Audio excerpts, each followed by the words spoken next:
Tu as placé les étoiles au commencement de l'univers. Alpha.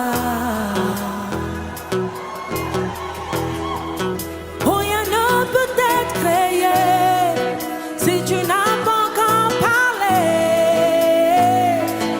Alpha.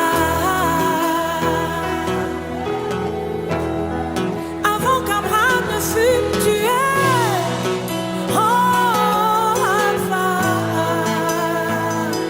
Mon Seigneur, tu sais comment commencer à faire naître en moi tes louanges.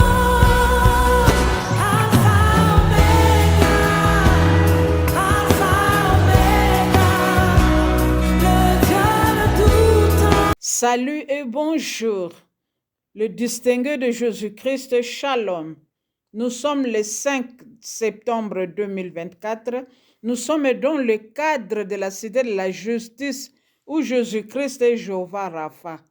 C'est lui qui parcourait Galilée, qui guérissait toute maladie et toute infirmité. Nous devons avoir la foi en lui, la foi à la parole de Dieu. Et il y aura des prodiges et des miracles qui vont s'opérer dans nos vies. Dieu va utiliser nos faiblesses pour nous glorifier. Voilà pourquoi est-ce que hier nous avions vu qu'il y a 5 groupes de gens qui souffrent dans ce monde. Et dans chaque groupe, il y a une solution que l'Éternel nous a donnée. Cette solution, c'est Jésus-Christ. C'est lui le Dieu des œuvres achevées. Il a été envoyé, il a été annoncé même avant qu'il puisse venir. Dans Ésaïe 53, que c'est lui le bras de l'Éternel qui devrait venir pour nous guérir, pour nous délivrer, pour nous bénir, pour nous sauver.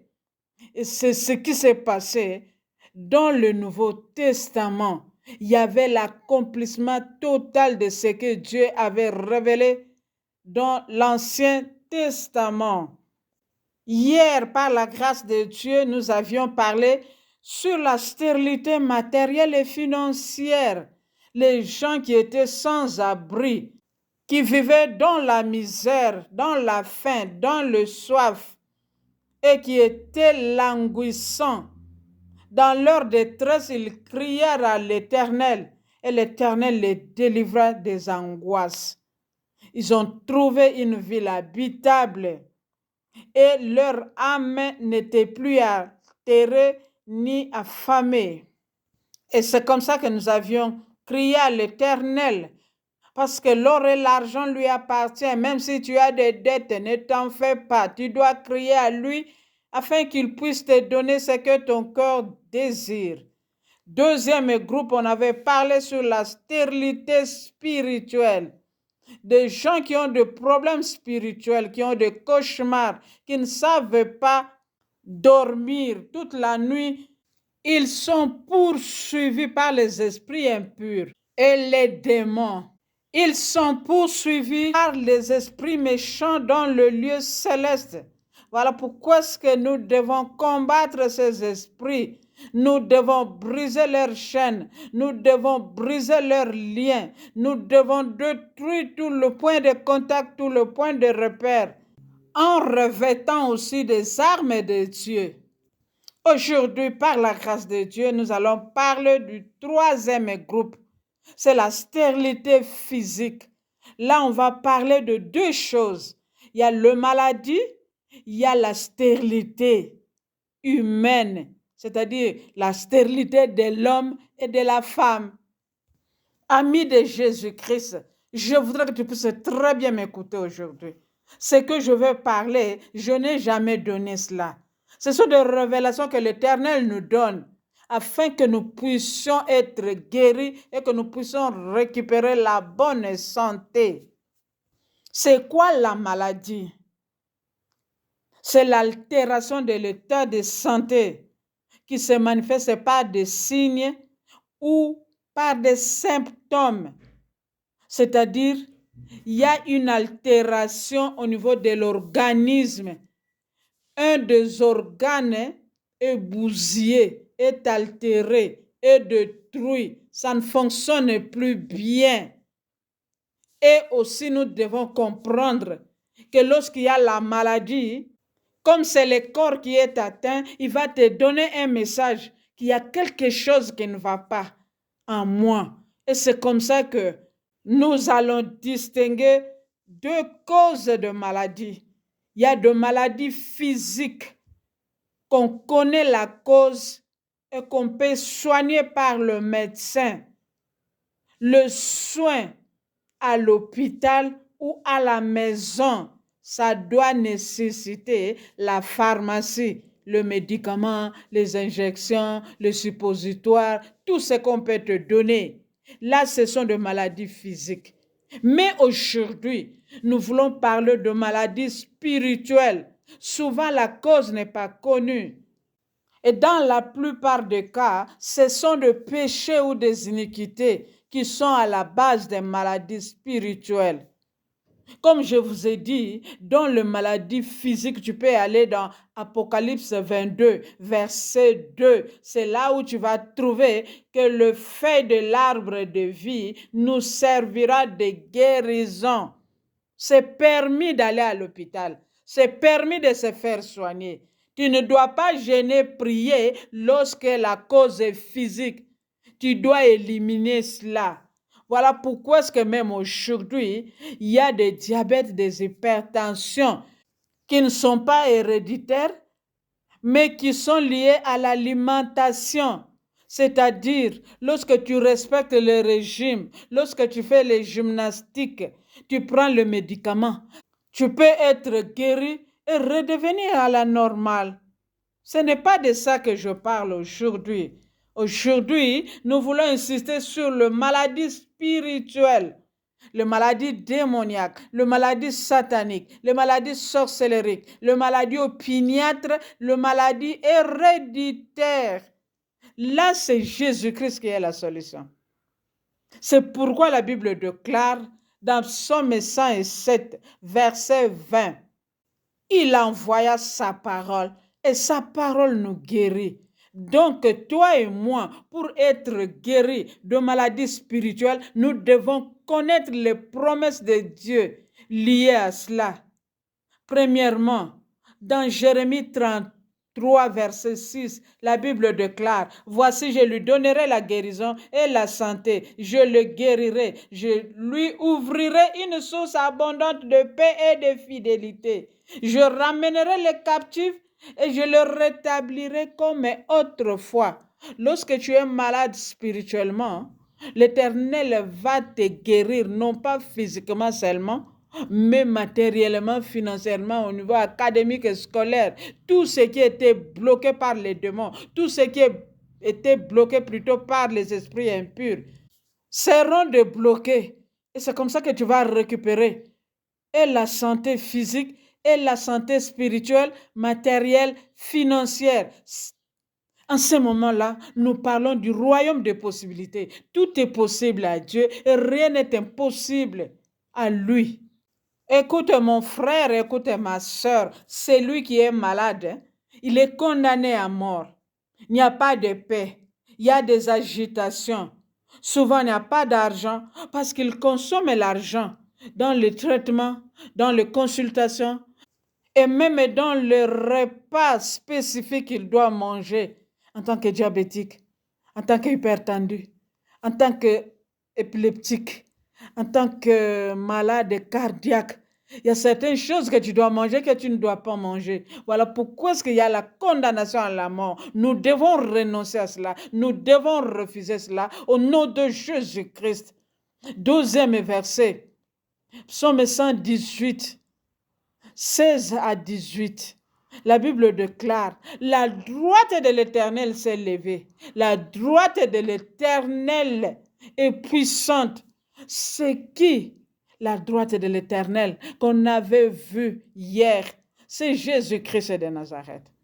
Voilà pourquoi est-ce que lorsque tu es condamné à mort, chaque jour, tu dois renoncer dans le verset 17. Je ne mourrai pas, je vivrai, je raconterai les œuvres de l'Éternel.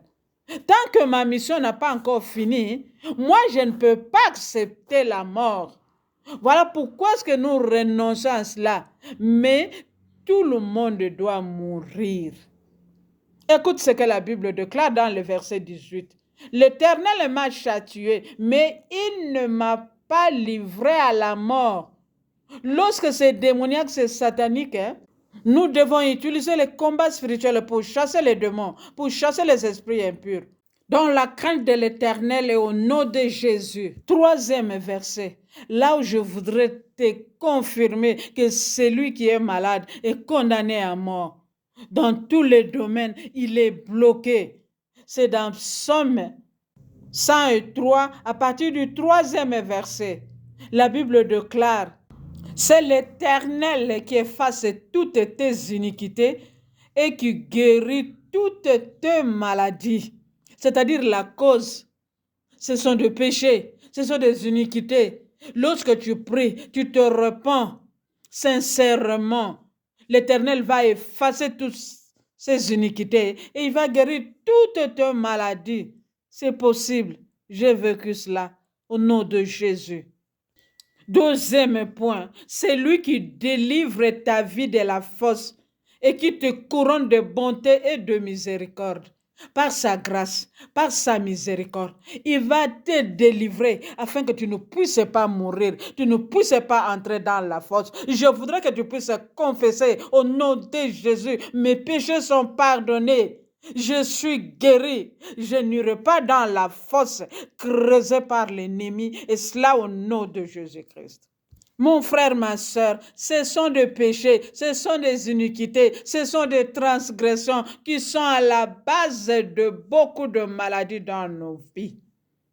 3e, c'est lui qui rassasie de bien ta vieillesse et qui te fait rajeunir comme l'aigle. C'est-à-dire lorsque tu es malade, des biens sont partis. Il y a des problèmes matériels, il y a des problèmes financiers. Voilà pourquoi l'Éternel est là pour nous combler de biens. Tout ce que nous avions perdu, il va nous les donner aujourd'hui, et cela au nom de Jésus-Christ. Il va nous rajeunir afin que nous puissions être comme l'aigle. 4e, dans le verset 8, l'Éternel est miséricordieux et il est compatissant. Il ne nous traite pas selon nos péchés ou selon nos iniquités. C'est pourquoi la Bible déclare, autant les cieux sont élevés au-dessus de la terre, autant sa bonté est grande pour ceux qui le craignent. Voilà pourquoi est-ce que nous devons marcher dans la crainte de l'Éternel, dans la droiture, dans la sincérité, dans la vérité, afin que la vérité puisse nous affranchir et que nous puissions devenir réellement libres. Autant l'Orient est éloigné de l'Occident, autant il éloigne de nous nos transgressions, afin que nous puissions bénéficier de la guérison et de la bonne santé.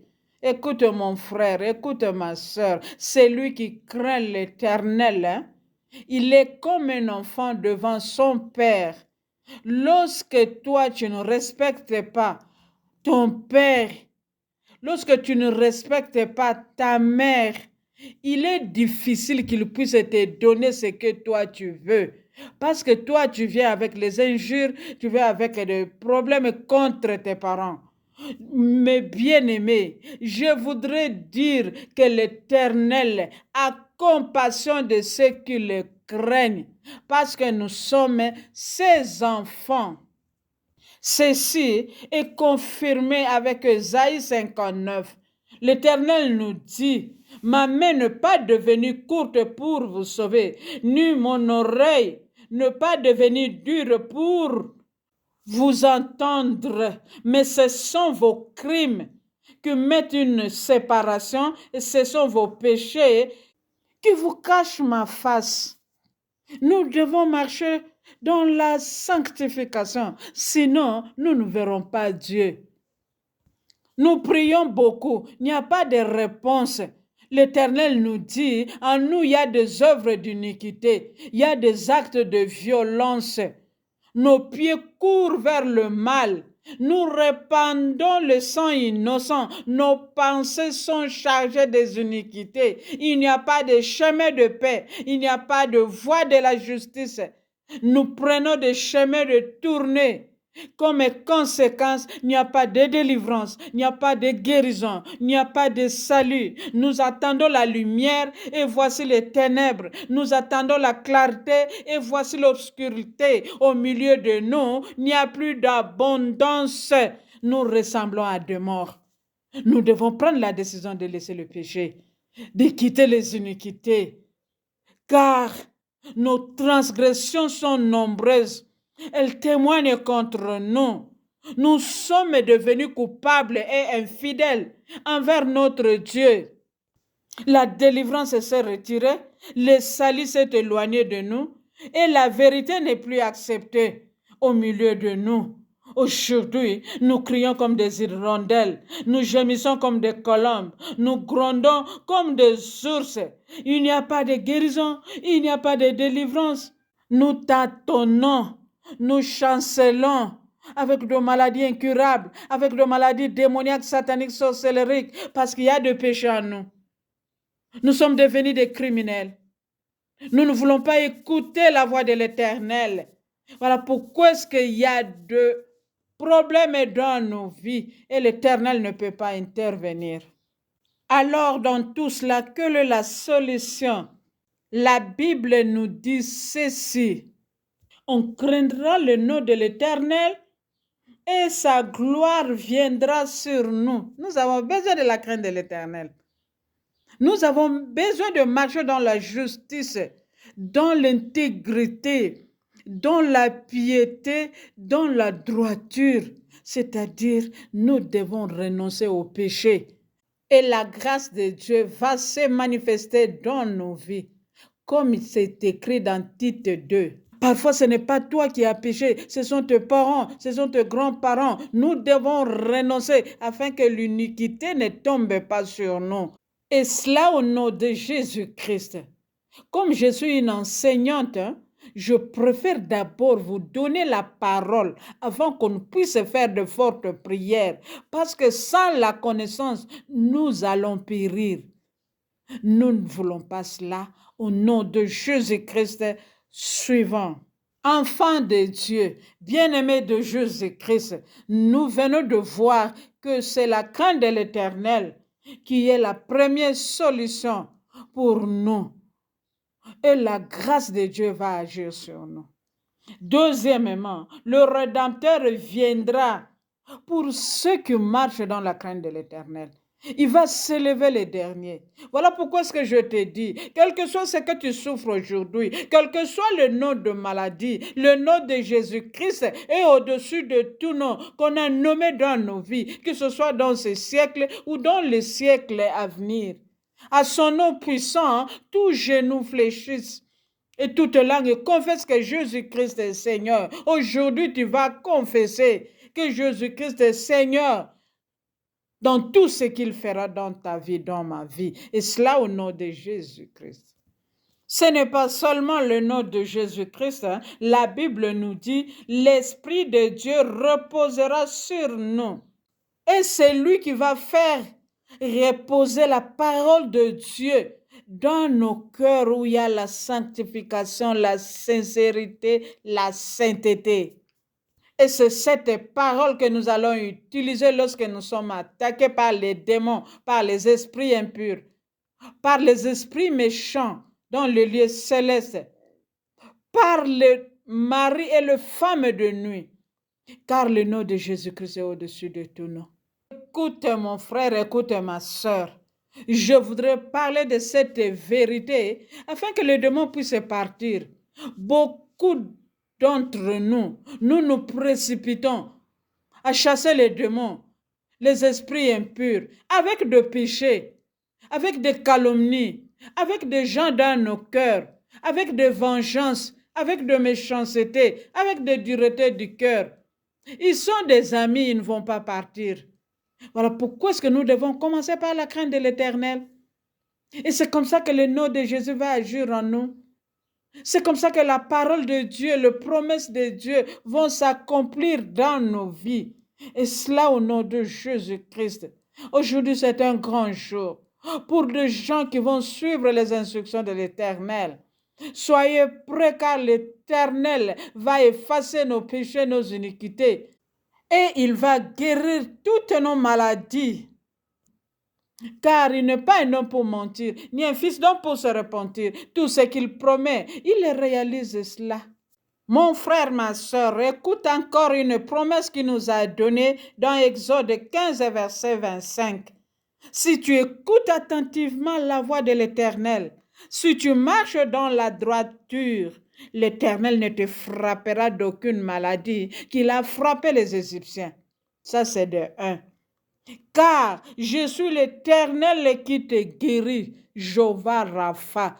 Quelle que soit la maladie qui se trouve dans nos corps, Jéhovah Rapha va nous guérir aujourd'hui. Et cela au nom de Jésus-Christ. La condition, c'est d'écouter la voix de l'Éternel. C'est de marcher dans la droiture, dans la piété, dans la sincérité. C'est comme ça que nous allons bénéficier de la guérison et de la bonne santé. Il y a beaucoup de gens qui sont guéris, mais qui ne sont pas en bonne santé. Comment? Leur corps est guéri, mais leur âme est encore malade. Il n'y a que de méchanceté, il n'y a que de haine, il n'y a que de jalousie, le manque d'amour, la dureté du cœur. Ça, ce n'est pas la bonne santé. Nous devons être guéris au niveau de l'esprit, au niveau de l'âme, au niveau du corps. Ce qui vient de l'esprit, c'est ça qui vient souiller le corps et l'âme. Si nous ne sommes pas en bonne santé, c'est-à-dire nous ne sommes pas guéris, parce que ça va nous réclamer encore demain et rentrer encore dans la maladie. En conclusion, Psaume 107, à partir du 17e verset jusqu'au 22e verset. Qu'est-ce qu'ils ont fait? L'Éternel traite tout le monde qui ont péché des insensés. Et la Bible déclare, les insensés, par leur conduite mauvaise et par leurs iniquités, ils s'étaient rendus malheureux. Quand tu es malade, tu es malheureux. Quand tu as des problèmes au niveau de l'âme, tu es malheureux. Quand ton esprit est atteint, tu es malheureux. Voilà pourquoi ce que Paul a dit, malheur à moi, qui me délivrera de tous ces péchés. La Bible ajoute dans le verset 18, leur âme avait en horreur toutes sortes de nourriture. C'est ça qui se trouve chez les diabétiques, les hypertendus, les gens de cholestérol, les gens de l'épilepsie, les maladies cardiaques, les maladies rénales. Il y a de nourriture que tu ne dois pas manger. Et ils touchent aux portes de la mort. Bien-aimés, nous n'allons pas mourir si nous suivons les instructions de Dieu. Nous allons vivre, car l'Éternel nous a châtiés, mais il ne nous a pas livrés à la mort, et cela au nom de Jésus-Christ. Dans nos détresses, nous devons crier à l'Éternel, comme on l'avait fait hier, afin qu'il puisse venir. Lui qui est l'intervention rapide, il ne vient jamais en retard ni avant, il vient toujours à l'heure. L'heure a sonné pour que toi tu sois guéri, pour que moi je sois guéri, et cela au nom de Jésus-Christ. L'Éternel envoya sa parole, et la parole qu'il nous envoie aujourd'hui va nous guérir, va nous délivrer de toutes les angoisses. Et cela au nom de Jésus-Christ. Alors, qu'est-ce que nous avons à faire? Si ce n'est qu'à crier l'Éternel, le Dieu miséricordieux, le Dieu compatissant, il est lent la colère, il est riche en bonté. Seigneur, pardonne-nous, aie pitié de nous. Nous avons péché, nous t'avons offensé, nous avons marché dans la désobéissance, dans l'impiété, dans l'injustice. Nous avons marché dans les iniquités, lorsque ton sang précieux puisse nous laver, nous purifier, nous sanctifier, afin que nous soyons des saints. Car c'est toi qui effaces nos péchés, qui effaces toutes nos iniquités et qui guéris toutes nos maladies. Seigneur, aie pitié de nous. Nous avons marché pendant longtemps dans la désobéissance. Nous avons voulu faire notre propre volonté. Nous voulons des jeûnes et de prières dans des péchés, dans des iniquités. Et nous voulons chasser les démons. Les démons nous ont poursuivis. Aie pitié de nous. Il n'y a que toi qui peux intervenir, car tu es le secours qui ne manque jamais dans la détresse. Nous te cherchons jour et nuit, nous ne te trouvons pas, car nos péchés témoignent contre nous. Nos crimes nous séparent de toi. Seigneur, pardonne-nous. Aie pitié de nous. Car là où le péché abonde, la grâce de Dieu surabonde. Fais surabonder ta grâce dans nos vies, car ta grâce est surabondante, elle est multipliante, elle est suffisante et elle est triomphante. Que ta grâce puisse triompher sur tout ce qui se passe dans nos vies aujourd'hui. Et cela au nom de Jésus-Christ. Cher Saint-Esprit, aide-nous à comprendre ces choses. Car ce qui nous suit, ce n'est pas ce qui entre en nous, mais c'est ce qui sort en nous. Voilà pourquoi est-ce que, par la puissance du Saint-Esprit, par l'autorité du nom de Jésus, nous renonçons à tout ce qui est péché. Au nom de Jésus, je refuse tout ce qui est malice, tout ce qui est méchanceté, tout ce qui est haine, tout ce qui est vengeance. Quelle que soit l'origine de tout cela, je renonce à cela au nom de Jésus-Christ. Que le feu dévorant puisse descendre dans la racine de mon problème, dans la racine de la maladie, dans la racine de la malédiction, pour le maudire maintenant au nom de Jésus. Comme Jésus-Christ avait maudit l'arbre qui ne porte pas de fruits, je maudis toutes racines qui donne de mauvais fruits dans ma vie, qui ne donne pas de fruits dans ma vie, et cela au nom de Jésus-Christ. Mon frère, ma soeur, peut-être que ce n'est pas toi qui as péché. La Bible déclare, pendant qu'on dormait, on est venu s'aimer de l'ivraie, afin que ça puisse nous étouffer au nom de Jésus-Christ. Par la puissance du Saint-Esprit, nous déracinons toutes sortes d'ivraies dans nos vies et nous jetons cela au feu et cela au nom de Jésus. Je m'en vais maudire tout arbre de maladie, tout arbre de malédiction, tout arbre d'échec, tout arbre de limitation, de stagnation, de régression, tout arbre de chômage, de blocage et cela au nom de Jésus. Tout ce qui est à la base de souffrance et de peine, de maladie, tout arbre qui ne porte pas de bons fruits, c'est maudit maintenant par la puissance du Saint-Esprit, afin que tes racines puissent être calcinées, et cela au nom de Jésus-Christ. Troisièmement, l'Éternel nous a laissé le pouvoir de marcher sur les serpents, sur les scorpions, sur toute puissance de l'ennemi. Et rien ne pourra nous nuire. Au nom de Jésus, que la puissance du Saint-Esprit puisse détruire, puisse renverser, puisse calciner tout ce qui est puissance de l'ennemi dans ma vie. Et cela au nom de Jésus-Christ.